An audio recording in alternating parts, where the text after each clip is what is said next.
Hey everyone, Cassius here, welcoming you to another episode of The Lean and Hungry Look. First, before I get to today's review, I'll address something that I probably should have explained before my last two-part review of The Scarlet Pimpernel.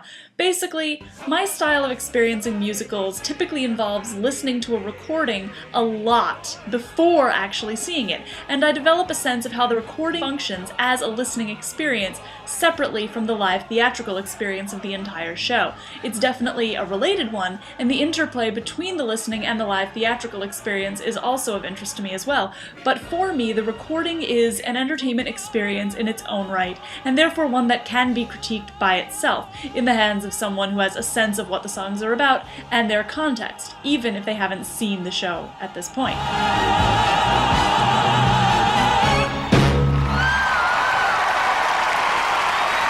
After all, it is often very difficult to get to productions of musicals, which tend to only happen rarely because, there's only so much happening at any given point, and a lot of contemporary stuff tends to knock out the older things, which don't tend to recur with the frequency that we would perhaps like. Anywho, I of course will do an update episode if and when I actually ever do get a chance to see The Scarlet Pimpernel live, to do a little, perhaps, readjustment of my opinion, but as for now, I stand by my assessment of the listening experience as it stands. And now, to repent, I will positively review something that I know a fair bit about, to counteract the negative review of something I know comparatively little about. Surely that balances things out, right? That's how it works? Young Cassius has a lean and hungry look. Such men are dangerous. He reads much, he thinks too much. Such men are dangerous. He is a great observer and he looks quite through the deeds of men. He reads much, he thinks too much. Today I review the new movie currently out in a limited release, Voldemort vs. Leonidas. Coriolanus. Coriolanus is Shakespeare's lowest profile Roman tragedy for pretty good reason. It's long and repetitive and has weirdly unlikable characters, and simply doesn't have the cathartic tragic release that many of the other tragedies do so well. So what on earth possessed Ray Fiennes, director and star of the film, to do it in the first place? Well, I don't know, but it worked in his favor. Because the play is so poorly known, he feels within his rights to snip, cut, and create a modern world out of the original text, which he actually uses, but creates an aesthetic world around the text that actually is its own thing. It's not just, the Shakespeare text, but every so often someone whips out an iPhone, which does not actually make it a modern interpretation. Most modern adaptations, in fact, are neither modern nor adaptations, but this is actually a modern aesthetic film, which a lot of productions really fail to do, even if they try. The portrayals of technology and of modern political discourse, all using Shakespeare's language, are stunning and fully realized, not just thrown in the way lots of others do. Pro tip to film directors here, you've got to actually do this right and paint with the fine brush. If you're actually painting with the broad brush of the stage, just do a stage production. This isn't a stage production, and if you want to compare this to the Kenneth Branagh Hamlet to get a sense of what I'm talking about.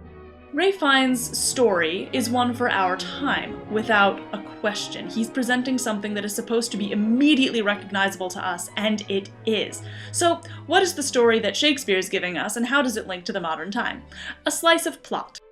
Caius Marcius, later known as Coriolanus, it is a title, not his name, is a proud Roman general who wins a startling victory in battle, and then undergoes a meteoric rise to the point where people and political leaders want him to become consul, one of the rulers of Rome.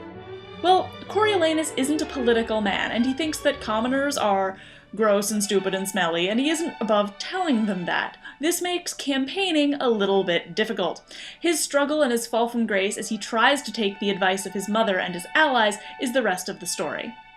In this film, that story is simple and well told. Any weaknesses in the movie's story come straight from the flawed original. It's the relationships between the characters, however, that are so stunning. They're so well done and so realistic. You'll forget that this is even Shakespearean language. It's that fluid and natural, especially in the modern setting. You will recognize what is being shown to you. You will recognize the Occupy movement in the Roman streets. You will recognize proud political candidates in Ralph Fiennes' Coriolanus. You will recognize glad-handing elder statesmen in Brian Cox's Menenius Agrippa.